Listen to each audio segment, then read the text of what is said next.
Hello my dear students, hi everyone. तो बेटा पिछली वीडियो के अंदर हमने सिर्फ मल्टीपल चॉइस किए थे। आज हम करेंगे शॉर्ट क्वेश्चन का सेशन। चलिए देखते हैं, शुरू करते हैं। कैसे हमने अपने शॉर्ट क्वेश्चन को काउंटर करना है, कैसे उनको कॉन्सेप्चुअली समझ के लिखना है बेटा, ठीक है। कोई रट्टेबाजी नहीं करनी, कोई दिमाग के ऊपर आपने अपना बर्डन नहीं डालना है, ठीक है। चलिए शुरू करते हैं। तो सबसे पहला क्वेश्चन है हमारे पास बेटा, differentiate between atomic and nuclear physics, ठीक है। तो ये व्हाइट बोर्ड यहाँ तक छोटा था तो ये साथ लगाया, तो यहाँ का यहाँ पे आगे लिखा मिलेगा आपको। सो इसको माइंड नहीं करना, ओके। तो न्यूक्लियर फिजिक्स और एटॉमिक फिजिक्स में आपने फर्क बताना है। सबसे पहले अपने अंदर जाके सोचिए, देखिए, परखिए कि जो टीचर ने बताया हुआ है, जो समझा हुआ है, इस टॉपिक से रिलेटेड आपके दिमाग में क्या है, ठीक है। चले, अगर सोच लिया तो अब बात करते हैं इसके बारे में। हमने पढ़ा था कि एटम क्या होता है, केमिस्ट्री में भी बखूबी पढ़ते हैं आप, और फिजिक्स में भी थोड़ा बहुत इसका जिक्र है। देखें, एटम क्या होता है। यहाँ पे एक सेंटर होता है जहाँ पे उसका पॉजिटिव चार्ज होता है, जिसको प्रोटॉन कहते हैं। फिर साथ में न्यूट्रॉन होते हैं। न्यूट्रॉन्स मतलब ना वो नेगेटिव होता है ना वो पॉजिटिव होता है मेरा बेटा, ठीक है। तो ये हो गया हमारे एटम का न्यूक्लियस, ठीक है। अब न्यूक्लियस के ऊपर बहुत बहुत सारे ऐसे शेल्स बने होते हैं। शेल्स मतलब दायरे, ठीक है। नजर नहीं आएंगे, माइक्रोस्कोपिकली व्यू है ये, ठीक है। तो जैसे उसके ऊपर, अंडे के ऊपर शेल होता है, एक होल होता है, ठीक है। ये एक नहीं होता, ये कई होते हैं। यहाँ पे देखो, एक ये शेल है, एक ये शेल है, हो सकता है एक ये शेल हो बेटा, हो सकता है इसके अंदर भी एक ये शेल हो। तो ये देखो, इसको हमने बना लिया। इनको ऑर्बिटल्स कहते हैं, ऑर्बिट्स कहते हैं या शेल्स कहते हैं। ये देखो, इसको कहते हैं एल शेल, इसको कहते हैं एम, फिर एन, फिर पी, फिर क्यू, आगे चलते रहते हैं, ठीक है। अब देखो, जो एटॉमिक फिजिक्स है इसमें हमारे तो प्रोटॉन और न्यूट्रॉन हो गए। इस दायरे को चलो थोड़ा छोटा कर देता हूँ। देखिए, समझना है बेटा, तो यहाँ पे टाइम लग सकता है। जिन लोगों के पास, बच्चों के पास बिल्कुल टाइम नहीं है, वो छोड़ सकते हैं, ठीक है। अब देखें, तो यहाँ पे ये जो हमारे शेल्स हैं, इनके अंदर इलेक्ट्रॉन घूमते रहते हैं। क्या करते हैं? इलेक्ट्रॉन्स रिवॉल्व करते हैं। कोई एक इलेक्ट्रॉन इधर कर रहा है, फॉर एग्जाम्पल कोई दो इलेक्ट्रॉन इस शेल में कर रहे हैं, एम शेल में, एल एम, हाँ। फिर कोई दो या एक इसमें कर रहा है, फिर इसमें कर रहे हैं। तो ये जो स्टडी है ओवरऑल, इसको कहते हैं एटॉमिक फिजिक्स।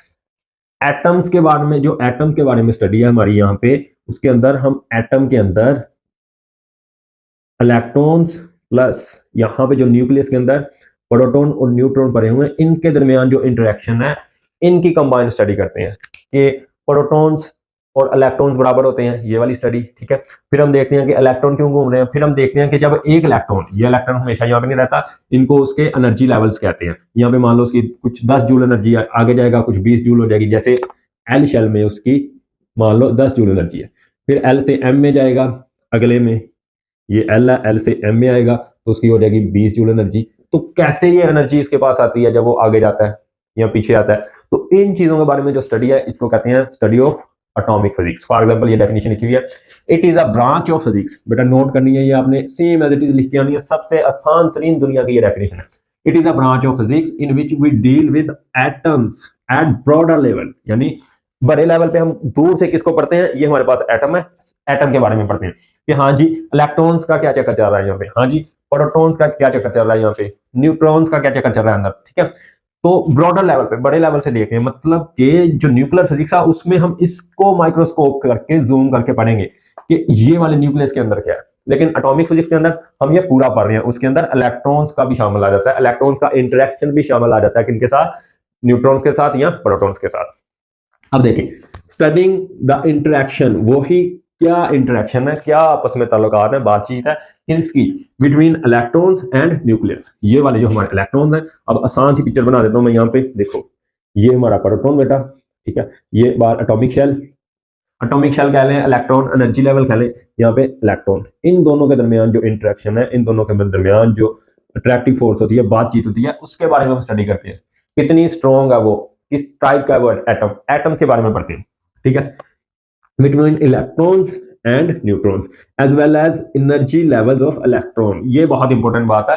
और इसमें हम पढ़ते हैं, खास ध्यान देते हैं अपने इलेक्ट्रॉन्स के एनर्जी लेवल पे। अब एनर्जी लेवल क्या आते हैं वो भी समझ लें आराम से। मैंने समझाया ना कि यहाँ पे एक ऑर्बिट, यहाँ पे फिर दूसरा ऑर्बिट मिलेगा आपको, इससे भी बड़ा दायरा मिलेगा उसके बाहर, किसके? एटम के। अब हो सकता है कि ये इलेक्ट्रॉन यहां से जंप करके यहां पे चला जाए दूसरे ऑर्बिट में। पहले को हमने एल बोला था, दूसरे को हमने एम बोला, लेकिन एल ऑर्बिट से एम ऑर्बिट में जाने के लिए उसको देर सारी ज्यादा एनर्जी चाहिए। तो क्योंकि उसका एनर्जी लेवल ज्यादा है, फॉर एग्जांपल ये ऐसा ही हिसाब है कि एक बच्चा जो आम इंसान गांव में पढ़ रहा है, उसकी अगर ट्यूशन फीस 100 रुपये है तो वो शहर में जाएगा तो वो ऑलरेडी 1000 हो जाएगी, अखराजात बढ़ेंगे ना। तो इसी तरह अगर वो इस जोन में रह रहा है तो 10 जूल एनर्जी काफी है उसके लिए यहाँ पे घूमने के लिए, ठीक है। लेकिन उसने अगर बड़े लेवल में, बड़े एनर्जी लेवल में रहना है तो हो सकता है वहां पे उसको 100 जूल एनर्जी चाहिए हो घूमने के लिए। तो ये होता है हमारा स्टडी ऑफ एटम। अब न्यूक्लियर फिजिक्स देखते हैं, ठीक है। पहले इसको रेज कर ले। चलिए बच्चों, तो nuclear physics it is a branch of physics in which study eight deeper level. इसमें हम डेप्थ में जाते हैं। देखें हमारे पास क्या था, एटम था। एटम के अंदर ये न्यूक्लियस दिखाया जाता है ऐसे पॉजिटिव, और ये बाहर इलेक्ट्रॉन्स के शेल। अब हमने इलेक्ट्रॉन्स के शेल जो है उनको इग्नोर कर देना, उनको छोड़ देना, उनको रेज कर देना। अब हमने क्या पढ़ना है, सिर्फ और सिर्फ ये जो बेटा हमारा न्यूक्लियस है इसके बारे में पढ़ना है। न्यूक्लियस के बारे में, इसी की स्टडी को कहते हैं न्यूक्लियर फिजिक्स, ठीक है। एट विच डीपर लेवल, डीप में जाते हैं हम, उसको खोलते हैं ना यहाँ से अंदर से, इसको बहुत बड़ा करके, फॉर एग्जांपल ऐसे बड़ा करके हम माइक्रोस्कोपिकली देखेंगे तो इसके अंदर हमें proton, proton, proton, proton, neutron, neutron और कई तरह के पार्टिकल्स होते हैं, बिजॉन्स, ग्लूकॉन्स, ठीक है। उनकी अभी बात नहीं करनी, बहुत बहुत बेसिक है हमारी, तो वो बहुत ज्यादा हैवी हो जाता है। तो उसके बारे में स्टडी करते हैं। देखें at deeper level deal with nucleus, किसके साथ डील करते हैं, न्यूक्लियस के साथ, अंदर वाले एटम के अंदर वाले कोर गुद्दे के साथ, जो अंदर पूरा अंदर जो छुपा हुआ है ना गुद्दा, चिप, उसके बारे में, ठीक है। स्टडिंग इस सब एटॉमिक पार्टिकल्स, वो किस किस पार्टिकल से मिलकर बना हुआ है उसके बारे में बात करते हैं। फॉर एग्जांपल ये जो अंदर पॉजिटिव चार्ज लिखा होता है वो होता है, मतलब कि हम प्रोटॉन के बारे में पढ़ते हैं। जो हमारा न्यूक्लियस होता है वो किससे मिलकर बना होता है, प्रोटॉन, उसके बाद न्यूट्रॉन, उसके बाद ग्लूकॉन्स, वो अब हमारी स्टडी में नहीं है। मिजॉन्स, फिजॉन्स, वो काफी बहुत ज्यादा पार्टिकल है इसके अंदर। बेसिकली हमें अभी यही पता है तो इसी के बारे में पढ़ेंगे, ठीक है। Neutrons, protons and deal with nuclear forces. अब ये जो दो हैं ये आपस में एक दूसरे को ऐसे खींच के रखते हैं, एक दूसरे के ऊपर फोर्स लगा के रखते हैं। जैसे दो प्यारे प्यारे दोस्त होते हैं ना, वो एक दूसरे को ऐसे पकड़ के रखते हैं कि आपने भी नहीं बाहर जाना, आपने भी नहीं, एक दायरे में रखते हैं, ठीक है, अटैच रहते हैं खुद से। इसी तरह तो इनके दरमियान जो फोर्स होती है उसको न्यूक्लियर फोर्स कहते हैं। देखो न्यूक्लियस से निकला है। फिर इनके दरमियान हम न्यूक्लियर रिएक्शन पढ़ते हैं। न्यूक्लियर रिएक्शन होता है कि कोई एक इस तरह का छोटा सा न्यूक्लियस टूट के बड़ा न्यूक्लियस छोटे छोटे और दो न्यूक्लियस में क्या हो जाता है, डिवाइड हो जाता है, या ऐसे दो मिलके एक बड़ा न्यूक्लियस बना देते हैं। बट वो बात की बात है, मोटे मोटे तौर पे न्यूक्लियर फिजिक्स में हम सिर्फ न्यूक्लियस के बारे में पढ़ते हैं, ये एक चीज है बस। और उसके अंदर भी उसके सब एटॉमिक पार्टिकल्स के बारे में, सब एटॉमिक पार्टिकल्स कौन से आ सकते हैं, प्रोटॉन हो गया, न्यूट्रॉन हो गया, ठीक है बेटा। और इसके अंदर एटॉमिक फिजिक्स के अंदर पूरे लेवल में हम एनर्जी लेवल्स जो है, इलेक्ट्रॉन का इंटरेक्शन जो है न्यूक्लियस के साथ, वो सारा डिस्कस करते हैं। तो आई होप आपका पहला क्वेश्चन क्लियर हो गया होगा। अब हम चलते हैं दूसरे की तरफ। चलिए जी, नेक्स्ट क्वेश्चन। तो हमें डिफरेंस करना है, डिफरेंशिएट करना है या डिफाइन करना है फिजिकल क्वांटिटीज को और हमारी ड्राइव क्वांटिटीज को। देखो पहले हम समझते हैं ड्राइव क्वांटिटीज को, फिर बेस क्वांटिटीज की तरफ जाएंगे तो फिर ज्यादा मजा आएगा, समझे। देखें बेटा, ड्राइव, वर्ड ड्राइव का मतलब होता है जो कोई चीज किसी दूसरी चीज से मिलकर बनी हो, ठीक है, उसको कहते हैं ड्राइव हुई हुई चीज, ठीक है। जैसे जैसे आप एग्जांपल से समझें कि दही होता है हमारे घर में, ठीक है, वो किस चीज से ड्राइव होता है, बोले बोले किस चीज से, दूध से। इसी तरह हमारी मेडिसिन होती हैं, वो किस चीज से ड्राइव होती हैं, उनके अंदर अलग अलग चीजें डलती हैं, नेचुरल, फॉर एग्जांपल किसी में अंडा डलता है, फिर किसी के अंदर ऑयल डलता है, किसी के अंदर कुछ डलता है, तो बताते नहीं वो हकीम कि कुदरती नेचुरल चीजों से तैयार शुदा, तो वो ड्राइव हुई चीज होती है, ठीक है। जैसे हमें मिठाई मिलती है वो ड्राइव हुई मिलती है, जिसके अंदर दूध आ जाता है, खोया आ जाता है, ठीक है, चीनी आ जाती है, इस तरह की चीजें। तो इसी तरह का कुछ सिनेरियो यहाँ पे है बेटा, घबराने की बिल्कुल भी बात नहीं है, बस समझना है और छाप देना पकड़ के। देखें, derived quantities are physical quantities, ये फिजिकल क्वांटिटीज होती हैं that express in terms of base quantity, यानी जिनको बयान किया जाता है, जिनको ड्राइव किया जाता है, जिनको बनाया जाता है किसकी टर्म से, बेस क्वांटिटीज की टर्म में, ठीक है, is called drive quantities. For example मान लें हमारे पास स्पीड है, तो स्पीड का फार्मूला हम सबको पता है, शाबाश शाबाश, पता क्या आता है, डिस्टेंस ओवर टाइम, ठीक है बेटा। तो डिस्टेंस हमारी यहाँ पे क्या आती है, एक लेंथ होती है, और टाइम क्या आता है, टाइम तो टाइम ही होता है, दो इवेंट्स के दरमियान का फर्क। तो ये देखें, अब हमारी स्पीड जो है ये इन क्वांटिटी से ड्राइव हुई है, डिस्टेंस से और टाइम से। मतलब कि अगर हमारे पास डिस्टेंस ही ना हो तो हम अपनी स्पीड को डिस्क्राइब नहीं कर सकते। इसी तरह अगर हमें टाइम का फैक्टर नहीं पता, किसी बंदे को टाइम क्या आता है वो ही नहीं पता, तो वो स्पीड को डिफाइन नहीं कर सकता, ठीक है। इसी तरह आगे आ जाए, एरिया, किसी भी चीज का एरिया क्या होता है, उसकी लेंथ, ये वाली और ये वाली विड्थ, इनको मल्टीप्लाई करें तो ये एरिया जाता है, लेंथ इंटू विड्थ। अब भाई हमें पता ही नहीं है लेंथ क्या है, कौन सी क्वांटिटी है, एक्चुअल में हमें पता ही नहीं है कि लेंथ ये दो पॉइंट के दरमियान के फासले को कहते हैं। तो हमने क्या एरिया बनाना, पहले तो लेंथ आएगी ना, ये वाली और ये वाली क्वांटिटीज को दोनों को मिलाएंगे, फिर ये वाली मिलाएंगे, तो उससे लेंथ इंटू विड्थ एरिया आएगा। हाँ, तो ये हो गई हमारी ड्राइव क्वांटिटीज। इसी तरह हमारा बेटा वॉल्यूम होता है। वॉल्यूम क्या होता है? लेंथ, विड्थ और बाहर की तरफ ऐसे ऐसे हमारा हाइट, यानी उसमें क्या आ जाता है? लेंथ आ जाती है, दूसरी तरफ विड्थ आ जाती है, ऊपर की तरफ हाइट। तीन लेंथ्स आ जाती है, तीन लेंथ्स। ठीक है, उसके बाद हमारी फोर्स है। फोर्स किससे बनती है? फोर्स का फार्मूला आता है एम इंटू ए। अब देखें, मास भी क्या है हमारी? फिर से बेस क्वांटिटी है। बेस वो होती है जिसको क्वेश्चन नहीं किया जा सकता, जो अपने आप में मौजूद है, जिसको कोई किसी दूसरी चीज से डिराइव ना हो। तो ये हो गई हमारी डेफिनेशन ड्राइव क्वांटिटी की। अब बेस पढ़ते हैं। Base quantities are fundamental quantities. बात खत्म। फंडामेंटल वो क्वांटिटीज होती हैं जो कभी भी किसी दूसरी क्वांटिटी से ड्राइव नहीं होती। I speak again, fundamental quantities ऐसी क्वांटिटीज होती हैं बेटा जो किसी भी दूसरी क्वांटिटी से ड्राइव नहीं होती। जैसे दूध किस चीज से मिलकर बनता है? नेचुरल प्रोडक्ट है, बाय नेचर है। ठीक है, तो इसी तरह ये भी नेचुरल है। हाँ, हमने डिस्कवर की है, मतलब थोड़ा बहुत इनको डिफाइन किया है कि जी ये पॉइंट और ये पॉइंट के दरमियान जो फासला है, जो इस तरह से एक स्पेस है, तसलसल है, इसको हम लेंथ कह देते हैं। नाम शाम दिया है हमने, लेकिन ड्राइव तो नहीं हुआ, किसी दूसरी चीज से तो मिलकर नहीं बनी। जैसे यहाँ पे बनी थी स्पीड, किससे मिलकर बनी थी? लेंथ ओवर टाइम से। ठीक है, एरिया की तरह, एरिया जैसे बना था, एरिया किससे बना था? Length into width. ठीक है, उस तरह लेंथ तो नहीं बनी किसी से मिलके। ठीक है, जैसे हमारा वॉल्यूम भी हो गया, फोर्स बनी थी मास इंटू एक्सेलरेशन। तो ये डिफरेंस है हमारा बेस क्वांटिटीज का और फिजिकल क्वांटिटीज का। जो किसी दूसरे से मिलकर बनती हैं वो ड्राइव क्वांटिटीज, और जो फंडामेंटल होती हैं that are fundamental and that can not be defined in terms of other quantities. किसी दूसरी क्वांटिटी की ये गुलाम नहीं है डिफाइन करने के लिए। ठीक है, the quantities that are fundamental. फिर फंडामेंटल लफ्ज आपने लाजमी यूज करना है।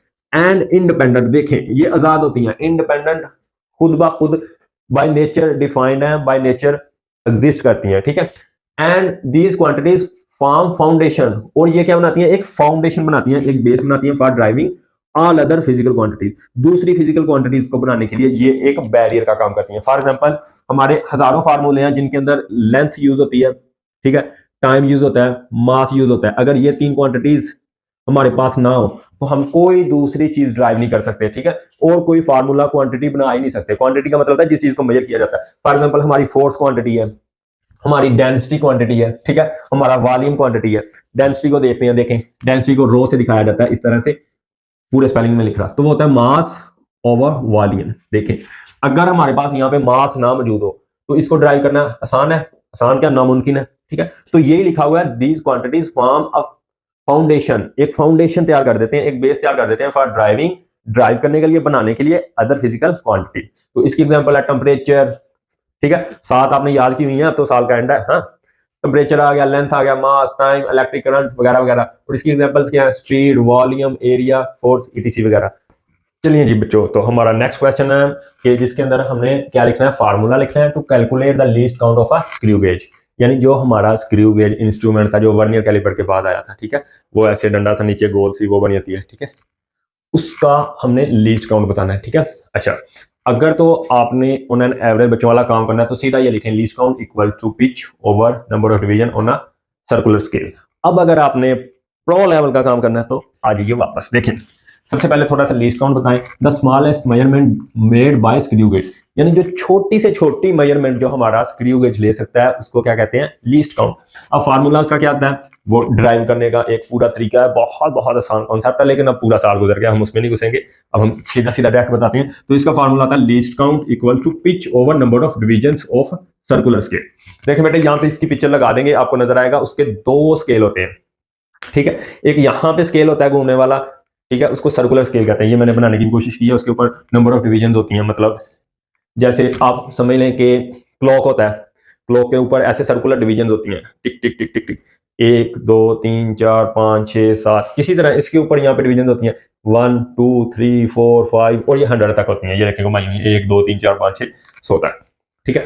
तो ये नंबर ऑफ डिविजन नीचे रखनी है। अगर हम यहाँ से इसको मालूम करना चाहें इसका लीस्ट काउंट, तो यहाँ पे हम नीचे लिखेंगे 100, ठीक है। हमारी बुक के अंदर जो है उसकी जो नंबर ऑफ डिविजन है 100, ठीक है। अब पिच क्या होती है? पिच होती है, देखें बेटा, जब ये हमारा सर्कुलर स्केल है, ठीक है, इसको हम जब यहां से देखें, मेरे हाथ को देखें, यहाँ पे ये पियानो नजर आ रहा है, यहां से मैं पूरा घुमा के ऐसे वापस लेके आऊंगा 360। जब जैसे ये मैं खड़ा हूं सीधा, ऐसे मैं पूरा 360 घूम के आऊंगा वापस, तो इसी तरह जब यहाँ पे ये जो हमारा स्क्रू गेज होता है, इसके अंदर स्क्रू होता है, स्क्रू मतलब पेच, नट, जिसको ऐसे टाइट करते हैं या ओपन करते हैं। तो जब हम इसको पूरा ऐसे 180 क्लॉकवाइज घुमाते हैं, ठीक है, या एंटी क्लॉकवाइज घुमाते हैं, तो ये पूरा वन थ्रेड मतलब पूरा एक पेज या तो अंदर जाता है या बाहर जाता है। तो वो जो लेंथ होती है उसको पिच कहते हैं, और ये होती है इस केस में 1 मिलीमीटर। बेटा कितनी होती है? 1 मिलीमीटर। अब डिवाइड करोगे तो आपके पास आंसर आएगा 0.01 मिलीमीटर। तो ये लिस्ट काउंट होता है हमारा इसका स्क्रू गेज का। ठीक है, आप सेंटीमीटर में भी लिख सकते हैं इसको चेंज करके। That's all. तो अब चलते हैं नेक्स्ट क्वेश्चन की तरफ। ओके, तो बेब्स नेक्स्ट शॉर्ट क्वेश्चन है, ये अगले जो इसका सेकंड टाइम की शिफ्ट का पेपर है उसमें भी आया हुआ है, तो मेंशन यहीं पे कर रहे हैं। That's it. Okay, differentiate between displacement और डिस्टेंस, पुराने दोस्त चैप्टर 2 के। हाँ, तो क्या होता है हमारा डिस्टेंस? समझिए, देखें बेटा, ये एक पॉइंट ए है, मसलन आप समझ लें घर के पास कोई शॉप हुआ है जहाँ पे जाके खाते पीते हैं, हाँ? और ये कोई हमारा स्कूल है या कोई ग्राउंड है दूसरी जगह। ठीक है, अब देखो यहां से यहां तक आप गए, पहले इधर से दोस्त के घर, फिर दोस्त के घर से दूसरे दोस्त के घर, फिर वापस आए इधर किसी दूसरी शॉप पे, टेप शेप ली, मतलब ये ग्राउंड है स्कूल की जगह या स्कूल के अंदर ग्राउंड है, तो फिर यहाँ से करते कराते घूमते घुमाते यहाँ पे गए। ये जो टोटल आपने सफर किया है, जो आपका मोटरसाइकिल रीडिंग देगा, फॉर एग्जांपल यहाँ पे आप 0 किलोमीटर पे थे, यहां तक आप आते जाते आपने कर लिए 15 किलोमीटर। ये होगा आपका डिस्टेंस। ठीक है, क्या होगा? डिस्टेंस, फासला कितना किया। फॉर एग्जांपल फैसलाबाद और कराची के दरमियान कितना फासला है? 600 किलोमीटर।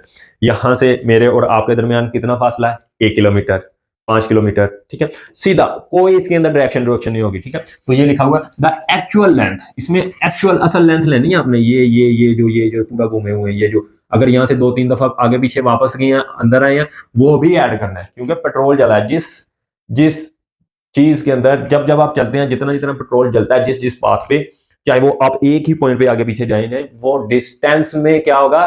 शामिल होगा, डिस्टेंस में ऐड होगा। ठीक है, तो यहां से वापस गए, यहाँ पे पहुंचे, तो ये the actual length of the total path, जितना आपने टोटल सफर किया है। बेशक आपने बेटा ये एक पॉइंट है और ये पॉइंट है, इसी के दरमियान 1 2 3 4 5 6 चक्कर लगाए हैं, और ये है 3 किलोमीटर एक साइड की, तो 3 6 18, तो आपने 18 किलोमीटर डिस्टेंस कर लिया है। एक्चुअल पाथ लेना है।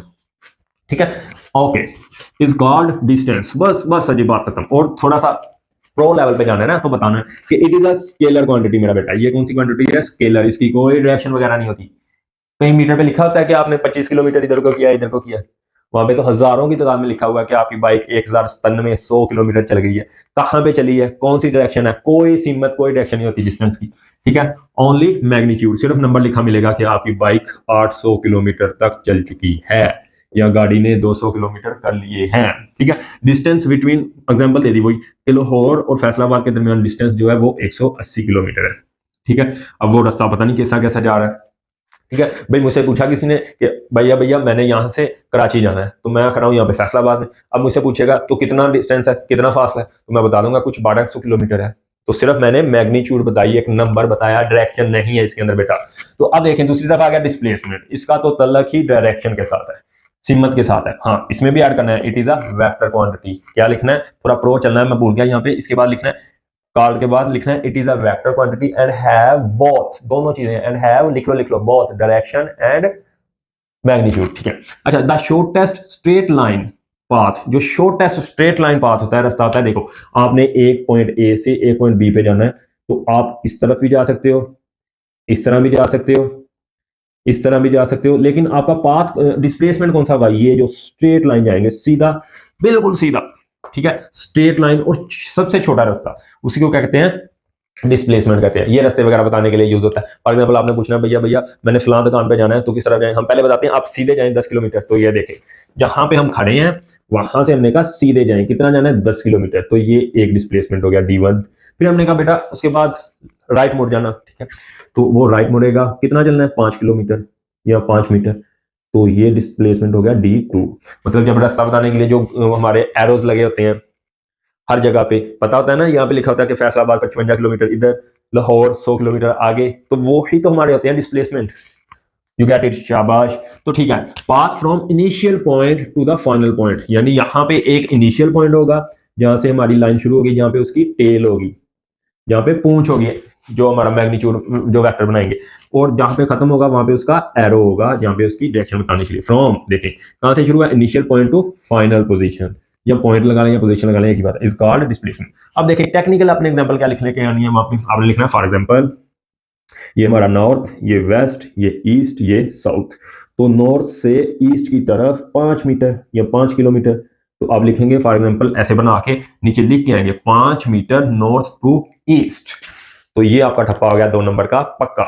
ओके, अब चलते हैं नेक्स्ट। यही क्वेश्चन है बेटा, यही आने हैं, आप कम से कम 5 या 10 पास पेपर अगर कर लें तो 1000 गुना गारंटीड है कि आपके 60 में से 55 तक तो एटलीस्ट पहुंच जाएंगे, बजाय इसके कि आप बुक को दोबारा दोबारा फ्रोलते फिरें। इन क्वेश्चंस को अच्छे तरीके से इमर्ज कर लें, इनहेल कर लें, हजम कर लें, बार बार रिपीट करें। ये इसलिए लिख रहा हूं कि आप नोट्स बना सकें।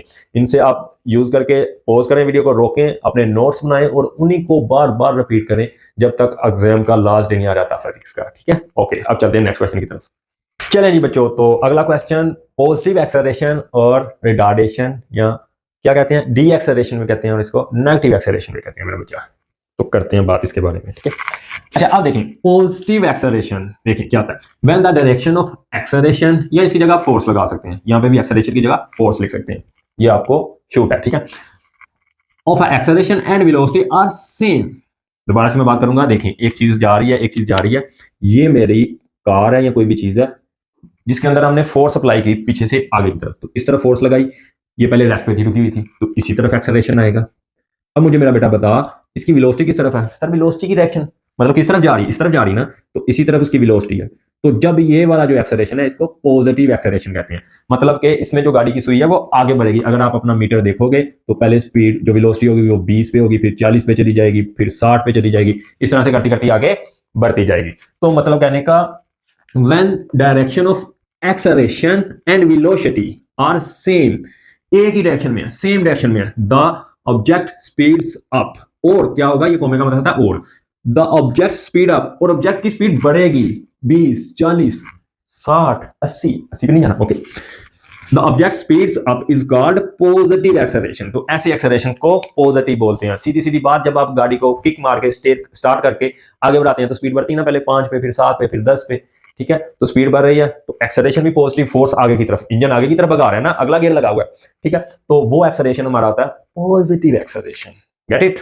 एग्जांपल दी हुई है बड़ी प्यारी, car start from rest, car रुकी हुई थी, रेस्ट पे थी। ठीक है, जैसे मैं रुका हूं, गिंगी ऐसे आगे लेके गए, एक्सेलरेशन भी किस तरफ आया, आगे की तरफ। ठीक है, और वेलोसिटी भी किस तरफ थी, आगे की तरफ। स्टार्ट एंड एक्सेलरेटेड फॉरवर्ड, और एक्सेलरेटेड कहां पे होगी, फॉरवर्ड, आगे की तरफ। ये बनाई हुई है प्यारी सी कार, बना के आनी है पेपर में, पक्का 2 नंबर मिलेंगे। और क्रिएटिविटी देख के एग्जामिनर चेकर आपका खुश भी होगा कि बच्चे ने पूरा कॉन्सेप्ट से तरीके से लिखा हुआ। अब देखो यहाँ पे वेलोसिटी भी इस तरफ है, एक्सेलरेशन भी इस तरफ है, डी एक्सेलरेशन, तो क्या होगा इसका उलट भाईजान। अब 60 पे तो पहुंच गए हैं, अब रोकनी भी है, या बढ़ाते जाना, निकल जाना दुनिया से बाहर, यूनिवर्स से बाहर। अच्छा अब क्या करेंगे, when the direction of acceleration and velocity are in opposite direction. Sir मतलब क्या हुआ, मतलब भैया यही कि कार जा रही थी, ठीक है, ये आपकी कार जा रही है मरूटी। अच्छा अब आपने ब्रेक लगा दी, आपने क्या लगा दी, इस टायर के ऊपर ब्रेक लगा दी, मतलब टायर को रोकने की कोशिश की, मतलब टायर पहले इस तरफ भाग रहा था तो आपने पीछे की तरफ रोकने की कोशिश की, पीछे की तरफ फोर्स लगाई, जैसे बच्चा खींचता है ऐसे बाइक को, आप बाइक को आगे भगाते जा रहे, बच्चा पीछे से आता है ऐसे पीछे खींचता है, तो उसने फोर्स किस तरफ लगा दी, सर फोर्स बचने लगा दी पीछे की तरफ। और एक्सेलरेशन किस तरफ आएगा, एक्सेलरेशन इसकी तरफ। और वेलोसिटी किस तरफ होगी, सर वेलोसिटी मतलब जिस तरफ जा रही है, मतलब बच्चा रोक तो रहा है, वो स्लो तो हो रही है लेकिन जा तो आगे रही है, मतलब गाड़ी आपके खींचने पे कौन सा 60 से उसी टाइम 0 पे आ जाएगी। पहले वो आस्ता आस्ता जाती आगे रहेगी, पहले 60 से 40 पे आएगी, फिर 40 से 20 पे आएगी, मतलब वेलोसिटी आगे की ही तरफ है। अब कौन सा एक्सेलरेशन होगा, अब ये जो एक्सेलरेशन होगा बेटा ए, इसी को बोलते हैं नेगेटिव एक्सेलरेशन, इसी को बोलते हैं रिटार्डेशन, इसी को बोलते हैं deceleration. So I hope you get it. Okay, so example क्या, applying force brakes sorry to stop a moving bike. जब एक बाइक जा रही है तो आप उसको रोकने के लिए, चाहे वो ब्रेक बच्चा लगवाए आपकी, चाहे आप खुद लगाएं उसकी, तो वो होता है हमारा D acceleration, negative acceleration. Okay, चलिए जी बच्चों, तो नेक्स्ट हमारा क्वेश्चन है, define momentum and right it's SI unit. देखिए बेटा मोमेंटम क्या होता है, पहले समझें। ये एक हमारे पास ऑब्जेक्ट है, बॉक्स है, गाड़ी है, जो मर्जी है, ठीक है, या चाहे ये समझ लें ये मार्कर है। अब इसका कुछ मास है, बिल्कुल मास m है सर जी। अब अगर तो ये रेस्ट पे है तो इसका मोमेंटम 0 होगा, अगर रुका हुआ तो मोमेंटम 0 है। अगर रुका हुआ तो मोमेंटम 0 का क्या मतलब कि अगर इसकी कुछ वेलोसिटी नहीं है कुछ भी वेलोसिटी नहीं है। तो बेटा जो मोमेंटम होता है जब हम किसी चीज को मूव करवाते हैं वेलोसिटी v के साथ, तो मोमेंटम जो होता है हमारा वो प्रोडक्ट होता है बस मास और वेलोसिटी का। इसको लिखा जाता है p is equal to mv। ठीक है, तो जो हमारा मोमेंटम होता है यहाँ पे ये भी वेक्टर क्वांटिटी, ये भी, तो ये वेक्टर क्वांटिटी होती है। ठीक है, ये एमसीक्यू के लिए से भी याद रखना है। ठीक है, तो अब देखें momentum is defined as product, ये मल्टीप्लाई होता है, जरब होता है किसका, मास का एंड वेलोसिटी का। मतलब मैं फिर बता रहा हूं कि अगर ये कोई बॉल है, ये वेलोसिटी v से मूव कर रही है, इसका मास m है, वेलोसिटी मान लो इसकी है 10 मीटर पर सेकेंड, मास मान लो 10 kg, तो इसका मोमेंटम होगा p बराबर 10 kg मीटर पर सेकेंड। इसी तरह अगर हमारे पास कोई और बॉल होती, उसका मास 1 kg होता, तो उसका 10 एकम 10, ये P1 का मोमेंटम, ये P2 कोई दूसरी बॉल का, आपको फील करवा रहा हूं, बता रहा हूं कि इसका मतलब क्या है, तो उसका होगा 10 kg मीटर पर सेकेंड। मतलब कि जब ये वाली चीज टकराएगी, इसके अंदर ज्यादा पोटेंशियल होगा, ज्यादा जोर होगा, ज्यादा स्पीड होगी, या स्पीड ज्यादा नहीं भी होगी तो लगेगी कि ऐसा कि ज्यादा जोर से आके हमारे साथ चीज टकराई है। मान लें एक छोटी सी गेंद है, वो आपके साथ टकराई आके, क्या फर्क पड़ेगा, या कोई मक्खी टकराती है, क्यों, क्योंकि उसका मास बहुत कम है तो उसका मोमेंटम बहुत कम हो जाएगा, तो मास के ऊपर डिपेंडेंट है। मतलब उस चीज के अंदर टकराने का कितना पोटेंशियल है, कितनी शिद्दत से वो आपको चोट लगा सकती है, ये हमारा क्या होता है, क्वांटिफाई होता है मोमेंटम, कितनी मोशन है उस चीज के अंदर। ठीक है, फॉर एग्जाम्पल ये देखें, it quantify amount of motion possessed, possessed का मतलब होता है जो पाई जाती है बाय ऑब्जेक्ट, यानी एक ऑब्जेक्ट के अंदर कितनी मोशन पाई जाती है, कितनी मोशन वो लेके जा रहा है। फॉर एग्जाम्पल एक बड़ा ट्रक है और उसकी स्पीड भी 100 पे है, वो किसी दीवार के साथ टकराएगा तो दीवार को पछाड़ के रख देगा। ठीक है, वहीं पे एक मक्खी वो 100 की स्पीड से भी जाए तो दीवार से टकरा के खुद ही क्या होगी, फना होगी, क्यों, क्योंकि उसका मास कम है, मोमेंटम कम है। तो मोमेंटम हमारा बेटा दो चीजों पर डिपेंड करता है, एक हमारा मास पे, एक वेलोसिटी पे। डिटेल में फिर नहीं जाएंगे क्योंकि ये हमारा पास पेपर सोल्व हो रहे हैं, रिवीजन चल रही है, पीछे नहीं जाना। अच्छा, ऐसा यूनिट फॉर मोमेंटम, यहाँ पे आप पूरा वर्ड बेशक मोमेंटम लिख लें तो उसका होता है केजी मीटर पर सेकंड। ये देखें यहाँ पे भी लिखा, यहाँ पे भी लिखा, निकालना कैसे है, निकालना कैसे है, ये देखें P equal to M into V, और m हमारा हो गया केजी में और वेलोसिटी होती है मीटर पर सेकंड। ये एमसीक्यूज में भी पूछ सकता है, इसको डबल टिक करें और नोट करें, बच्चे ना बने, हर चीज बतानी नहीं पड़नी चाहिए। ठीक है, अच्छा, it is a vector quantity, बिल्कुल जी वेक्टर क्वांटिटी है, as well as magnitude and direction, इसकी मैग्नीट्यूड भी होगी और डायरेक्शन भी होगी। ठीक है, आप देखो जिस तरफ हमारी वेलोसिटी होती है उसी तरफ मोमेंटम होता है। तो आई होप आपको ये समझ आ गया होगा। अब हम देखते हैं अपना नेक्स्ट क्वेश्चन जो कि है ब्रेकिंग एंड स्किडिंग। ठीक है, चलें जी प्यारे बच्चों, तो हमारा नेक्स्ट क्वेश्चन है ब्रेकिंग और स्किडिंग के दरमियान डिफरेंस बताना है। चलिए शुरू करते हैं। देखें, सबसे पहले हम मोटे मोटे तौर पे कॉन्सेप्ट समझते हैं, फिर हम कर लेंगे, मतलब वर्डिंग में तो लिख ही लेंगे इतना तो। अच्छा देखें, ब्रेकिंग क्या आती है। देखें बेटा, हमारा ये एक व्हील है, चक्का है, ये एक्सल के इर्द गिर्द ऐसे ऐसे घूम रहा है। ठीक है, देखो नजर आ रहा है, ऐसे ऐसे घूमता हुआ, रोटेट करता करता करता करता करता आगे जा रहा है। अब देखें, अब हमने ब्रेक लगाई, जब हम ब्रेक लगाते हैं तो यहां से हम इसको ऐसे दबाते हैं, पकड़ते हैं। ठीक है, मैं अगर कोई चीज मिल जाए देख लूँ, हाँ देख ले, ये मेरे पास व्हील है, ये ऐसे ऐसे घूमता हुआ आगे जा रहा है। अब जब मैं ब्रेक लगाऊंगा, मैं ऐसे यहां से दबाऊंगा, दबाऊंगा तो पहले फोर्स इस तरफ लग रही थी, मैं इसके उलट फोर्स लगाऊंगा, उलट फोर्स लगाऊंगा तो यहाँ पे क्या पैदा होगी, एंटी टार्क पैदा होगी। मतलब कि पहले व्हील इस तरफ घूम रहा था, फोर्स किस तरफ इंजन लगा रहा था, इस तरफ। ठीक है, फोर्स इंजन जो था व्हील के ऊपर हर टेंजेंट पे, यहाँ पे ऐसे लगा रहा था, यहाँ पे ऐसे, यहाँ पे ऐसे। ठीक है, तो एक उसके अंदर कंपोनेंट बना हुआ था वेलोसिटी का कि एक v वेलोसिटी के साथ वो इस तरफ आगे की तरफ मूव कर रहा था। अब मैंने ब्रेक दबाई, ब्रेक दबाई मतलब मैंने ये F1 फोर्स जो है इसको कट करने के लिए FB ब्रेकिंग फोर्स लगाई पीछे की तरफ। अब वो चाहेगा कि ये पीछे की तरफ घूमे, एंटी टॉर्क लगाएगा, तो इस तरफ को जो घूमने का उसका असर है और जो इस तरफ है वो दोनों कट जाएंगे, एक दूसरे के साथ कैंसिल हो जाएंगे, तो व्हील हमारा स्टेबल हो जाएगा, स्टिल हो जाएगा, रुक जाएगा। मतलब कि वो घूम के आगे जाना चाह रहा है, हम पीछे की तरफ उसको ब्रेक लगा के एंटी टॉर्क लगा रहे हैं। ठीक है, समझ आई, मतलब कि ये चीज जो है हमारी ऐसे घूमना चाह रही थी, मैं इसको रोक रहा हूँ कि नहीं नहीं नहीं, पीछे की तरफ अगर मैं ऐसे खींचता जाऊं तो वो रुक के एक सेकंड के लिए पीछे भी आएगी ना, तो इस तरह का चक्कर है। ठीक है, अब देखो यही लिखा हुआ है, apply brakes creates an anti torque, उसके ऊपर व्हील के ऊपर क्या आ जाती है, एंटी टॉर्क आ जाती है। मतलब वो आगे की तरफ घूम रहा है तो जो ब्रेक लगती है वो एक तरह की इस तरह की फोर्स होती है, पीछे की तरफ टॉर्क लगाती है, पीछे की तरफ घुमाना चाहती है। रिड्यूसिंग व्हील रोटेशन, वो व्हील की जो तेजी से रोटेशन की स्पीड है, जो मैग्नीट्यूड है, जो आगे जाने की क्या एक एबिलिटी है, उसको रिड्यूस करती है। रिड्यूस करने का मतलब होता है कम करती है, कम करती है व्हील्स रोटेशन। ठीक है, while the car slow down, car slow down हो जाती है स्मूथली, आस्ता आस्ता कार क्या हो जाती है, ये चीज को जो ऑब्जेक्ट लिख लो रुक जाती है, and the wheel roll without slipping, तो व्हील वहां पे क्या करता है, रोल करता है विदाउट स्लिप, यानी स्लिप नहीं होता। स्लिप होता है कि अगर कोई चीज ऐसे घूमने की बजाय रुक जाए और ऐसे जाए सीधी, जैसे हम डब्बा खींचते हैं तो स्लिप करता है, ठीक है, जैसे हमारा पाँव से स्लिप होता है, ऐसे स्लिप होना। तो मतलब ब्रेक जब लगती है, ब्रेकिंग के अंदर हमारी रोटेशन जो होती है वो स्मूथली आस्ता आस्ता रुकती है, चीज क्या नहीं करती, स्किट नहीं करती, स्किडिंग नहीं करती, स्लिप नहीं होती। तो ये हो गया हमारा कॉन्सेप्ट ब्रेकिंग का। अब आ जाए स्किडिंग की तरफ, ठीक है। तो बेटा ये देखें, मैंने आपको बताया कि यहाँ पे हमारे पास जो हमारा व्हील है, इसके पास दो कंपोनेंट होते हैं वेलोसिटी के, दो तरह की वेलोसिटी एट अ टाइम यहाँ पे इसको फील हो रही होती है, इसके ऊपर अप्लाई हो रही होती है इंजन की वजह से। एक तो होती है लीनियर वेलोसिटी, ठीक है, जो सीधी इसको ले जाना चाहती है, आगे की तरफ जाता है ना तो सीधी। दूसरी होती है एंगुलर वेलोसिटी या टेंजेंशियल वेलोसिटी, जो इसको घुमा रही होती है। यानी एक वेलोसिटी आप चेक करेंगे, आपको नजर आएगी कि वो उसको आगे लेके जा रही है, और एक उस चक्के को इस तरह घुमा रही है, ठीक है। अब दो कंपोनेंट हो गए, समझो समझो बात को, समझो कॉन्सेप्ट है यहाँ पे, दिमाग में मेमोराइज करें इसको, विजुअलाइज करें, सोचें जरा। अच्छा अब क्या होगा, अब अगर हम बिल्कुल स्पीड से ब्रेक लगा दें, तो ये वाली जो हमारी स्पीड है, ये जो घूमने वाली इसकी स्पीड है, ये तो जीरो हो जाएगी, लेकिन ये इतनी जल्दी जीरो नहीं होगी, ये इतनी जल्दी जीरो नहीं होगी। तो हमारी बाइक क्या करती है, घूमना तो रुक जाती है, घूमना तो ऐसी ऐसी है, देखो ये घूम रही है, घूम रही है, ब्रेक लग रुक गई, लेकिन आगे की तरफ आया स्पीड तो ये ऐसे स्किट करती हुई जाती है, स्किट करती हुई बगैर घूमे आगे की तरफ जाती है, तो इसको कहते हैं स्किडिंग, ये लिखा हुआ है। अब देखो पढ़ो इसको भी, if brakes are applied too hard, जब आप बहुत जल्दी से ब्रेक लगाते हैं स्पीड से, मतलब आपने जो घूमने की उसकी स्पीड है उसको जीरो कर दिया, उसी time the wheel stop rotating, rotate करना तो वो रुक जाएगा, बट कार स्लाइड्स फॉरवर्ड, लेकिन कार की जो मूव करने की जो स्लाइड है, स्केटिंग करने की, ऐसे बिड़के जाने की, स्लिप होकर जाने की, वो वेलोसिटी की वजह से हुई, कंपोनेंट वेलोसिटी की वजह से वो जीरो नहीं होगी, कंपोनेंट वेलोसिटी नहीं होगी तो वो स्लाइड करती रहेगी ड्यू टू इनर्शिया। और कुछ उसकी आदत भी है, हमने पढ़ा था ना कि हर चीज की आदत होती है कि वो जिस पोजीशन में है, जिस हालत में है, उसी में रहना चाहता है।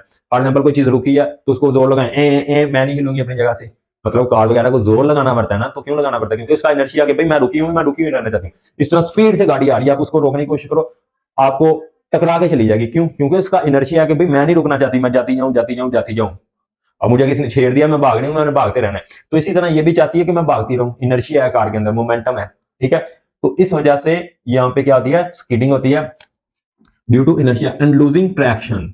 और जब आप इस तरह से उल्टी सीधी ब्रेक लगाते हैं तो ट्रैक्शन भी, यानी जो ट्रैक होता है, जो सड़क होती है, अब वहां से भी ट्रैक से भी लूज हो जाते हैं, ट्रैक मतलब डायरेक्शन भी अपनी लूज कर देते हैं। मतलब जब आप ब्रेक लगाते हैं तो हो सकता है वो ऐसे चक्कर खा के उलट जाए, ठीक है ना। स्किडिंग के और असरात होते हैं, इस कार्ड स्किडिंग, तो इस चीज को कहते हैं अपनी स्किडिंग। तो आई होप ये क्वेश्चन अच्छे से समझ आ गया होगा। बस अब तो वर्डिंग में लिखा हुआ है, brake applies create anti torque, brake क्या अप्लाई करती है, एंटी टॉर्क, ठीक है। और व्हील रोटेशन आस्ता आस्ता क्या होती है, स्लो डाउन होती है, तो गाड़ी रुक जाती है। मतलब इसके अंदर ये फैक्टर भी हम जीरो करते हैं, ये फैक्टर भी जीरो करते हैं ब्रेक के अंदर, लेकिन थोड़ा टाइम लेके आराम आराम से ब्रेक लगाते हैं, ठीक है। लेकिन जो स्किडिंग होती है या जिसको ड्रिफ्टिंग कहते हैं, इसके अंदर हम विद इन स्टैंड बहुत एक लम्हे के अंदर ब्रेक लगाते हैं, जिसके अंदर ये वाली तो हो जाती है जीरो, लेकिन ये फिर भी नहीं होती, ये थोड़ी सी आगे जाके हो सकता है आपको मजा चखा के ले, क्योंकि ड्रिफ्टिंग होगी तो लूजिंग ट्रैक्शन, ट्रैक से आप ट्रैक लेस हो जाएंगे, रास्ते से निकल जाएंगे तो सड़क इधर उधर, आपको पता है। अब क्या बताएं, समझदार है, ओके। चलें जी बच्चों, तो अगला हमारा क्वेश्चन है जिसके अंदर हमने थर्ड लॉ ऑफ मोशन को क्या करना था, डिस्क्राइब करना था, बयान करना था, कुछ भी बोले, ठीक है। थर्ड लॉ ऑफ मोशन क्या है बेटा, थर्ड लॉ ऑफ मोशन बताता है कि दुनिया के अंदर कोई भी फोर्स ऐसी नहीं है जो अकेली सिंगल पाइप जाए, वो पेयर में होती है, जोड़े में होती है।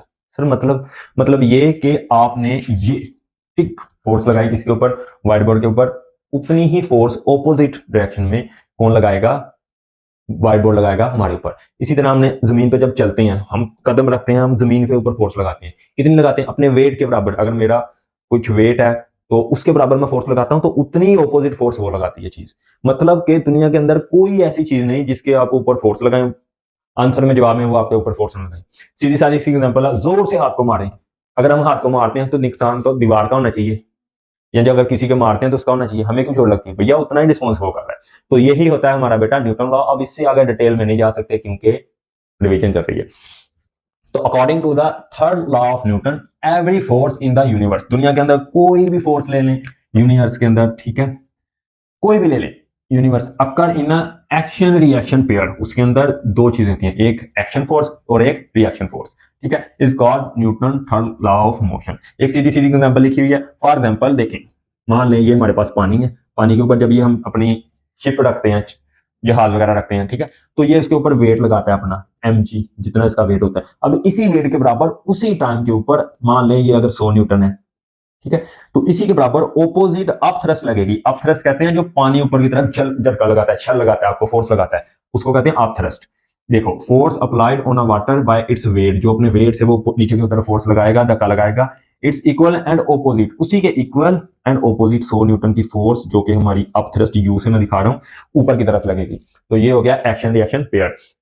आप अपनी एग्जांपल भी दे सकती हैं कि आप जितनी अपने पाँव के साथ, अपने स्टेप के साथ जमीन के ऊपर अपने वेट के बराबर फोर्स लगा रहे हैं, उतनी जमीन आपके ऊपर फोर्स लगाती है, ठीक है जी। तो ये आ गया हमारा Newton third law of motion. तो आप ये एक लाइन और ऐड कर सकते हैं कि these action reaction forces are equal in magnitude. वो मैग्नीट्यूड में क्या होती हैं? इक्वल होती हैं, बट ऑपोजिट इन डायरेक्शन। एक इधर लग रही है तो एक इधर लग रही है। ओके, चलिए जी बच्चों, तो नेक्स्ट क्वेश्चन है differentiate between like parallel forces and unlike parallel forces. और इनको पैरेलल फोर्सेज और एंटी पैरेलल फोर्सेज भी कहते हैं। इतना बड़ा लंबा नाम पता नहीं क्या करते हैं बुक वाले भी, अच्छा, और पेपर वाले भी, ठीक है। अच्छा, अब देखिए बेटा, इन फोर्सेज को, लाइक पैरेलल फोर्सेज को अकेला पैरेलल फोर्सेज भी बोला जाता है। पैरेलल फोर्सेज क्या आती हैं, इनको समझते हैं, फिर वर्डिंग की तरफ जाएंगे। वही अपना तरीका, आसान बच्चों की तरफ। देखो बेटा, अगर हमारे पास यहाँ पे एक बॉक्स है, एक टेबल है, कुछ भी मान लो, आप उसके ऊपर एक फोर्स लगा रहे हो F1 इस तरफ। F1 मतलब आप खींच रहे हो 100 न्यूटन की फोर्स से, ठीक है। एक दूसरा आदमी है, वो F2 लगा रहा है, वो खींच रहा है 50 न्यूटन की फोर्स से। एक तीसरा आदमी है, वो खींच रहा है F3 10 न्यूटन की फोर्स से। तो ये तीनों की तीनों, चाहे आप यहाँ पे हजारों लाखों फोर्सेज लगा लो, वो सारी की सारी पैरेलल है, एक ही डायरेक्शन में है। किसमें है? एक ही डायरेक्शन में। इसी तरह आप एक बॉक्स है, उसके ऊपर नीचे की तरफ लगा लें, ये F1, ये F2, ये F3, ये तीनों क्या है? पैरेलल है एक दूसरे के। कौन सी है? पैरेलल डायरेक्शन में, एक ही डायरेक्शन में है। तो ऐसी फोर्सेज जो एक ही डायरेक्शन में हो, लेकिन हो सकता है उनकी मैग्नीट्यूड अलग अलग हो। मैग्नीट्यूड अलग अलग हो मतलब यहाँ पे देखो 10 लग रही है, यहाँ पे 100 लग रही है, यहाँ पे 50, मतलब उसकी नंबरिंग, मैग्नीट्यूड, जोर में, क्वांटिटी में फर्क हो सकता है। यहाँ पे देखो पूरी 100 लग रही है, यहाँ पे उसकी आधी, यहाँ पे 10, इसकी भी 10 गुना कम। तो मैग्नीट्यूड कम है, लेकिन कंट्रीब्यूशन तो एक ही तरफ है ना। जैसे हम तैयारी तो पेपर की कर रहे हैं, कर तो सारे तैयारी रहे हैं। हाँ, ये हो सकता है कोई एक टाइम 1 घंटे में 10 सवाल याद कर रहा है, उसका भी पॉजिटिव तरीका है कि मैंने पहुंचना है, फिजिक्स में 60 नंबर लेने हैं, ठीक है। दूसरा बच्चा भी है, वो भी किस तरफ जा रहा है? उस तरफ, बेशक वो 5 ही कर रहा है, तो डायरेक्शन तो एक ही है ना, ठीक है। तो स्पोर्टिव है, ठीक है। यही काम है यहाँ पे, the two or more forces which are acting along a same direction. Direction same है, एक फोर्स इसी डायरेक्शन में, दूसरी फोर्स इसी डायरेक्शन में, तीसरी इसी में, चौथी इसी में। F1, F2, F3, F4, ये क्या हमारी पैरेलल फोर्सेज है, ठीक है। आपने एग्जांपल भी दे देनी है। ये देखिए, बॉक्स बना के फॉर एग्जांपल आपने लिखना है एग्जांपल यहाँ पे, ठीक है, और यहाँ पे लिख देना है बॉक्स, और बॉक्स के ऊपर 4 फोर्सेज लगा के छोड़ देनी है, these forces are parallel forces. अच्छा, मे हैव डिफरेंट मैग्नीट्यूड। देखिए, मैग्नीट्यूड के ऊपर शर्त नहीं है, हो भी सकती है, बराबर हो सकता है ये भी 100 न्यूटन की लग रही है, ये भी 100 की हो जाए, ये भी 100 की हो जाए, ठीक है। और इक्वल नहीं भी हो सकती, इसके ऊपर शर्त नहीं है। शर्त ये है कि एक ही डायरेक्शन, एक ही डायरेक्शन, तो उनको कहते हैं is called like parallel forces. अब ये तो मेरा बच्चा कर लेगा खुद ही, ठीक है सर, पता चल गया। मतलब कि इसमें एंटी पैरेलल में, इसको मैं एंटी पैरेलल बोलता हूँ, अनलाइक पैरेलल फोर्सेज को एंटी पैरेलल फोर्सेज भी कहते हैं। आप ये लाइन भी ऐड कर सकते हैं क्वेश्चन में, और लास्ट में लिखते हैं it is also called anti parallel forces, it is called just parallel forces. Okay, अब देखो, इसके ऊपर एक फोर्स लगी F1 इस तरफ, मान लो 100 न्यूटन की, एक फोर्स लगी इस तरफ F2, मान लो 10 न्यूटन की। तो ये दोनों एंटी पैरेलल फोर्सेज हैं, या ये दोनों एंटी पैरेलल लिख लें, एंटी पैरेलल ज्यादा प्यारा लफ्ज है, या लिख लें अपना वो ही गिफ्ट सा पिटा लफ्ज, अनलाइक पैरेलल फोर्सेज। देखें ये लिखा, द टू आर मोर, ये ज्यादा भी हो सकती हैं, इस तरफ 20 लग रही है, इस तरफ 50 फोर्सेज लग रही हैं, द के, हाँ, तो लगते रहते हैं रश में, ठीक है। The two or more forces that are acting in opposite direction. Direction क्या? ऑपोजिट। पैरेलल में क्या थी? सेम थी। Opposite direction to each other and may have different magnitude, और इनकी मैग्नीट्यूड में भी हो सकती है सेम, और में भी हो सकती है different, is called unlike parallel forces. चलिए प्यारे बच्चों, तो नेक्स्ट क्वेश्चन है what is line of action of force, या फोर्स ऑफ एक्शन, ठीक है। Line of action of force, के line of action of force क्या दिया? देखें, समझते हैं समझते हैं समझते हैं। वर्डिंग तो हम कर लेंगे, इंग्लिश में वर्डिंग लिखना ही है जो मैं उर्दू में बता दूंगा। कॉन्सेप्ट समझो होता क्या है। देखो, ये हमारा एक यहाँ पे गोल है, ठीक है। अब मैं यहाँ पे फोर्स लगा रहा हूं, ठीक है, इस एरो में, मतलब मैं इसके ऊपर यहां से धक्का दूंगा, यहां से ऐसे। यही जो है हमारी लाइन, जिसके अलोंग मैं धक्का दूंगा, जिसके अलोंग मैं फोर्स लगाऊंगा, जिसकी तरफ मैं फोर्स लगाऊंगा, देखो जब मैं फोर्स लगाऊंगा तो फोर्स का असर किस तरफ आएगा सर, इसी डायरेक्शन में आएगा। फोर्स का असर किस डायरेक्शन में आएगा, इसी डायरेक्शन में आएगा। मतलब हमारी जो बॉल है, जो गेंद है, वो कैसे जाएगी, सीधी जाएगी। इस तरफ थोड़ी ना जाएगी, इस तरफ थोड़ी ना जाएगी, या इस तरफ थोड़ी ना जाएगी। या जब हम फोर्स लगा रहे हैं बिल्कुल ऐसे सीधी, ठीक है।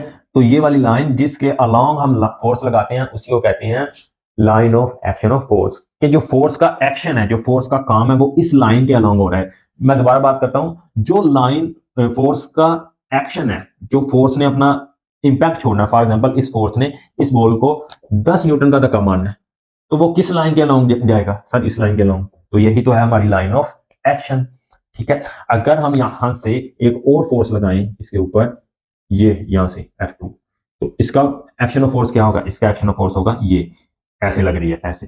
तो यही होती है हमारी line of action of a force. बेटा जिस लाइन में हम फोर्स लगा रहे हो किसी चीज पे, तो वही होती है हमारी एक्शन ऑफ फोर्स। मतलब कि एक चीज यहां से यहां जा रही है, देखो, तो पीछे से कोई ना कोई चीज फोर्स लगा रही है, मेरा हाथ लगा रहा है, और उसका line of action of a force क्या है, टुवर्ड्स लेफ्ट साइड। अब देखें, the line of action of a force is imaginary straight line. मतलब ये हम लाइन मानते हैं, मतलब मैं एक गेंद पकड़ूं, उसको मैं ऐसे फेंकूं, तो उसके ऊपर पीछे से इस तरह स्ट्रेट जो फोर्स लगेगी, जो एक्शन होगा, वो स्ट्रेट लाइन ऐसे हम मान लेंगे कि इस लाइन से फोर्स आ रही है, ठीक है। जैसे वहां पे होता है गोली वगैरह होती है, तो उसके पीछे ऐसे लाइन बनी होती है, वो बता रही होती है डायरेक्शन, ठीक है। या कोई और चीज, फुटबॉल वगैरह, फुटबॉल को भी मारे गेमें आ गई हैं, तो उसके पीछे ऐसे लाइन बनी होती है। तो अब देखें, अगर हमने, ये हमारा बॉक्स है, इसके ऊपर फोर्स लगाई किस तरफ, राइट तरफ, तो ये एक इमेजिनरी लाइन है जो कि जिसके अलोंग हमारी क्या लग रही होगी, फोर्स लग रही होगी, ठीक है। अलोंग विच, जिसके अलोंग, अलोंग का मतलब होता है जिसकी डायरेक्शन में क्या लगेगी, force is acting, force act करेगी। It represent direction in which the force is applied. मतलब कि ये लाइन बता रही है कि फोर्स की राइट तरफ या इस तरफ, लेफ्ट तरफ लग रही है, आपके लेफ्ट तरफ या ऐसे बैठे हुए हैं तो राइट तरफ लग रही है। तो यही बता रही है। अगर हमारी ये बोल है और मैं आपको कह दूं कि हमारी line of action of force ये है, तो इसका मतलब या तो फोर्स ऊपर की तरफ लग रही है, अगर ऊपर की तरफ ऐड होगा, अगर नीचे की तरफ है तो इसका मतलब कोई चीज उसको नीचे की तरफ लगा रही है। अब देखो, ये मेरा क्या है सर, मार्कर है, ये कहां पे गया, नीचे। तो यहाँ पे line of action of force, gravity, जो ग्रेविटी की फोर्स है, अगला क्वेश्चन उसी पे है, तो उसके ऊपर किस तरफ है, नीचे की तरफ। अच्छा, फिर ये गिर क्यों नहीं रही, क्योंकि मैंने अपने हाथ से इसके ऊपर की तरफ यहाँ पे लाइन ऑफ एक्शन ऊपर लगाया हुआ है, जिसको नॉर्मल कहते हैं, आप ग्रेट फोर्स कहते हैं, जिससे मैंने इसको ऊपर उठाया हुआ है। तो ये हो गई, ठीक है। अब यहां तक भी ठीक है। अब आप आगे और इफेक्टिवली लिख सकते हैं प्रो करके क्वेश्चन को, बात वही बयान हो रही है। देखिए, इट इज अ पाथ, ये वो वाला रास्ता है, ठीक है, along which force affect transmitted, जिसमें फोर्स का असर होता है, वो लगता है, ट्रांसफर होता है। फॉर एग्जांपल ये हमसे फोर्स आई, यहां से मेरा हाथ आया, मेरी फोर्स का असर किस डायरेक्शन में गया, इस डायरेक्शन में गया, इसमें थोड़ी ना जाएगा, इसमें थोड़ी ना जाएगा। मतलब कि मैं ये वाला जो मेरा मार्कर है, इसके ऊपर कौन से पाथ में, इस पाथ में मैं फोर्स क्या करूंगा, ट्रांसमिट करूंगा। ये देखें, बॉल इस तरफ थोड़ी ना गई, मार्कर इस तरफ थोड़ी ना गई। तो ये होता है हमारा line of action of force. जिस डायरेक्शन में हमारी फोर्स लगती है किसी चीज पे, वही होता है उसका line of action of force, ठीक है। अब आपसे मेरा एक क्वेश्चन है, ये वाला हमारा एक फुटबॉल है, ठीक है, इसके ऊपर फोर्स लग रही है 20 Newton, 20 Newton along north, north की तरफ लग रही है। तो आपने बताना है इसका लाइन ऑफ एक्शन किस तरफ होगा। 3 सेकंड आपके पास, 1 2 3। देखिए बेटा, हमें पता है नॉर्थ साउथ तो बनाना आता है ना, ये हमारा नॉर्थ, ये साउथ, ये वेस्ट, ये ईस्ट। अब लाइन ऑफ एक्शन किस तरफ है, ऊपर की तरफ। तो इसके ऊपर, इस लाइन में, इमेजिनरी लाइन में ऊपर की तरफ फोर्स लगेगी। मतलब हमारी बॉल 20 न्यूटन के धक्का किस तरफ ट्रांसमिट होगा, 20 न्यूटन के फोर्स के साथ ऊपर की तरफ जाएगी। किस तरफ जाएगी बेटा, बोले बोले बोले, ऊपर की तरफ। That's it.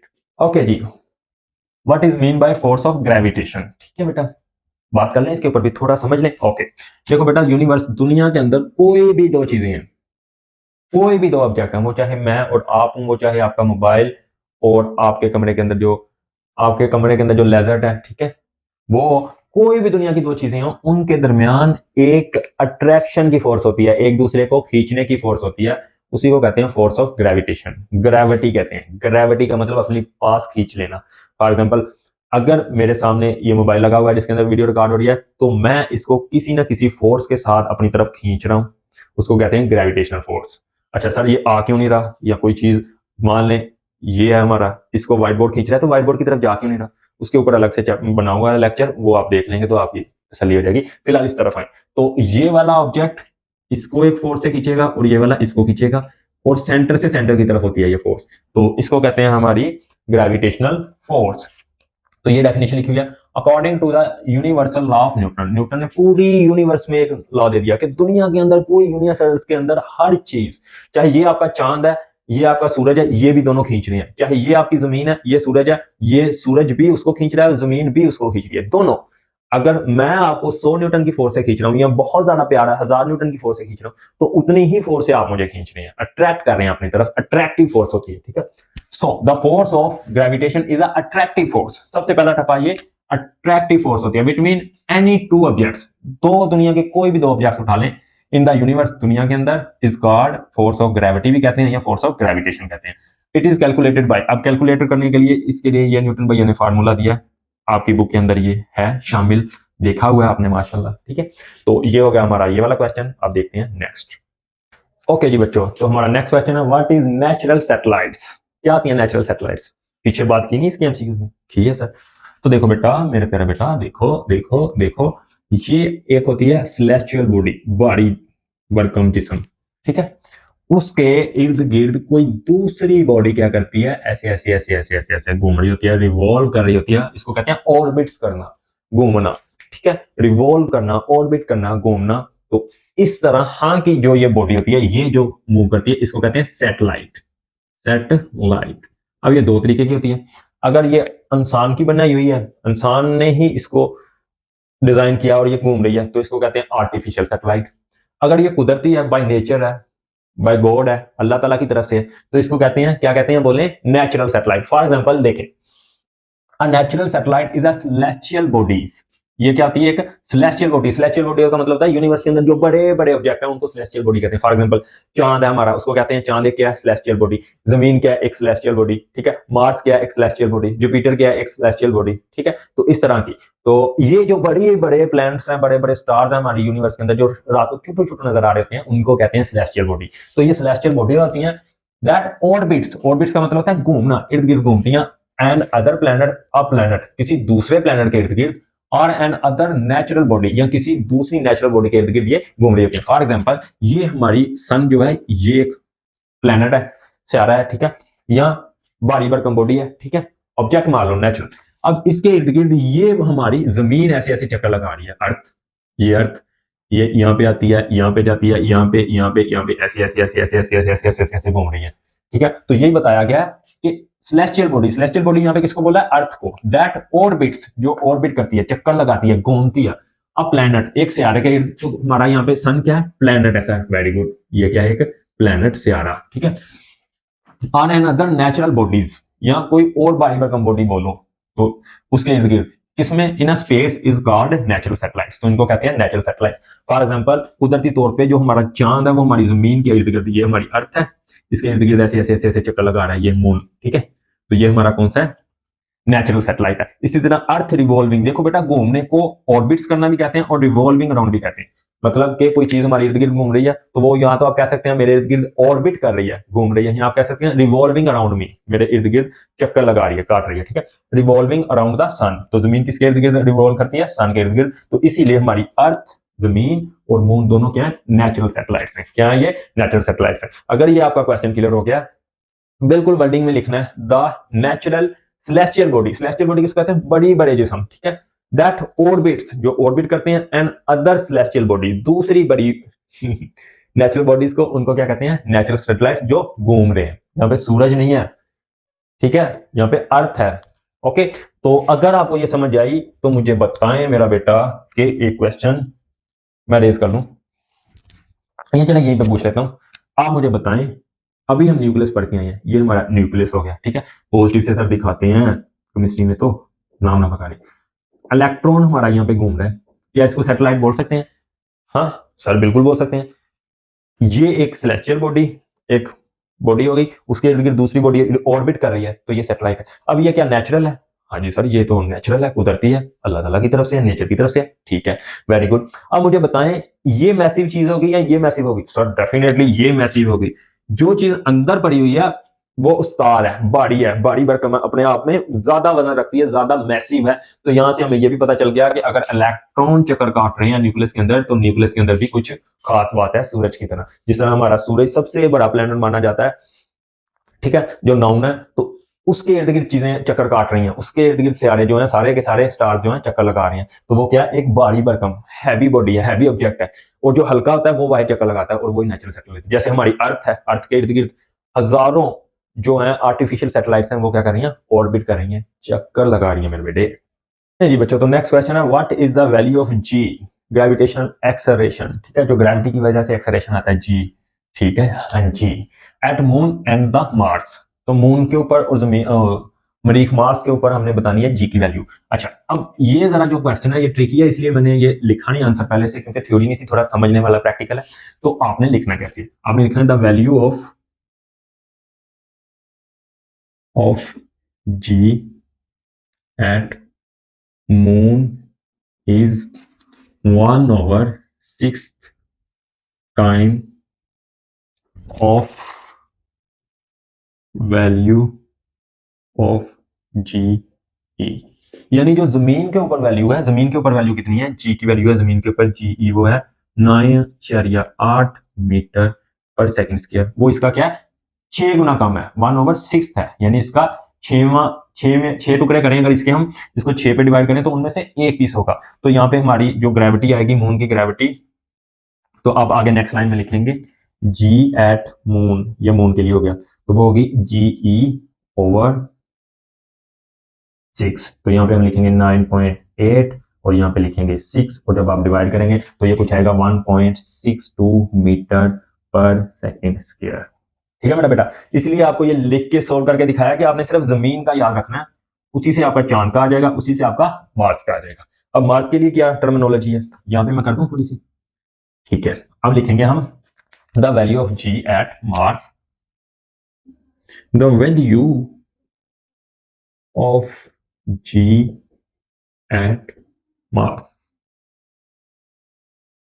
Is 38% of GE.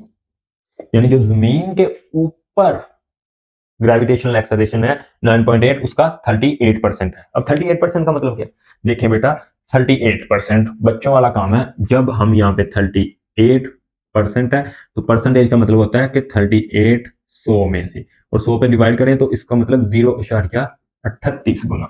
मतलब कि अगर वो वैल्यू हमारी, अरे बताता हूँ प्रैक्टिकल, थोड़ा समझो तो सही। अगर ये वाली हमारी जमीन के ऊपर एक्सेलरेशन कितनी है, 100 है, तो यहाँ पे कितनी होगी, 38 होगी। ठीक है, इसी तरह वहां पे अगर हो जाएगी जमीन पे ऊपर 200, तो यहाँ 38 का जमा कर लें, 30 जितना बनता है, 62 उतनी हो जाएगी। ठीक है, अब एडिशन में ना गलती निकालने लग जाना। तो यहाँ पे हमने कैसे करना है, तो यहाँ पे जमीन की वैल्यू जी एट मार्स, यहाँ पे मार्स के पूरे स्पेलिंग लिख लें, मून के साथ में हमने लिखा है।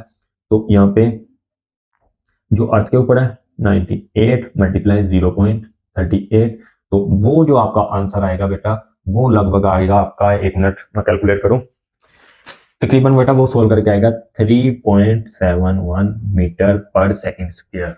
तो इसलिए सोल्व करके बताया, यहाँ पे सिर्फ और 0.38 से मल्टीप्लाई करना है जब मार्स की निकालनी है, और जब मून की निकालनी है तो वो 1/6 टाइम कर देना है। और ये एमसीक्यूज में भी पूछ सकता है, दोनों चीजें आंखें खोल के रखें। वो पूछ सकता है कि मार्स के ऊपर जो जी की वैल्यू है वो कितने परसेंट है, 38 है, 40 है, 42 है, 7% है, इस तरह से नहीं पूछ सकता, बिल्कुल पूछ सकता है। तो ये हो गई हमारी कहानी, ये वाली शॉर्ट क्वेश्चन की। अब हम चलते हैं नेक्स्ट। ओके जी स्टूडेंट्स, तो नेक्स्ट उसने क्वेश्चन पूछा है, what is energy and right it's SI unit. तो एसआई यूनिट वाला पार्ट यहाँ पे रह गया, वो मैंने स्पीक कर दिया, बोल दिया, सुन लें और दर्ज कर लें। ठीक है, the ability to do work done, यानी जो आपके अंदर एबिलिटी है, पावर है, ताकत है काम करने की, उसी को एनर्जी कहते हैं। ठीक है ना, फॉर एग्जाम्पल एक सेब है, ठीक है, उसके अंदर इतनी एबिलिटी है कि वो उसको आप खाएं तो आपके अंदर एनर्जी पैदा कर दे कि आप काम कर सकें, यही होती है एनर्जी। ठीक है, बहुत डीप लेवल पे जाएंगे तो कुछ और चीज बन जाएगी। तो ठीक है, अभी हम एग्जाम पॉइंट ऑफ व्यू से जो टेक्स्ट है उसी से पढ़ते हैं। The ability to do work done, for example हमारे पास पेट्रोल है, तो पेट्रोल हम जब हम गाड़ी में डालते हैं तो गाड़ी के अंदर एबिलिटी आ जाती है काम करने की, हमें एक शहर से दूसरे शहर ले जाने की। तो ये क्यों हुआ, क्योंकि हमने उसमें पेट्रोल डाला तो दूसरे मानों में हमने इसके अंदर एनर्जी ऐड की है बेटा, क्या ऐड किया, एनर्जी ऐड किया, ठीक है। So the ability to do work done, the ability to do work done is called energy. ये क्या होती है, एक स्केलर क्वांटिटी होती है, इसकी कोई डायरेक्शन नहीं होती, मैग्नीट्यूड होती है सिर्फ और सिर्फ, और इसका ऐसा यूनिट होता है जॉउल, ठीक है। क्या होता है ऐसा यूनिट, जॉउल, ठीक है।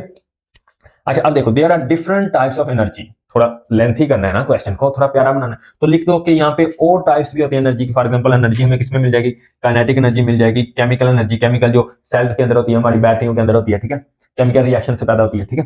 Potential energy, thermal energy, light energy, ये दोनों तो सूरज से आ रही है, ठीक है। तो ये हो गया हमारा एनर्जी का कॉन्सेप्ट। अब बढ़ते हैं आगे, चलिए जी बच्चों, तो write two uses of light energy, ये जो लाइट जिसमें आप मुझे देख रहे हैं इसके यूजेस, पहला यूज तो यही हो गया, टिक मारो।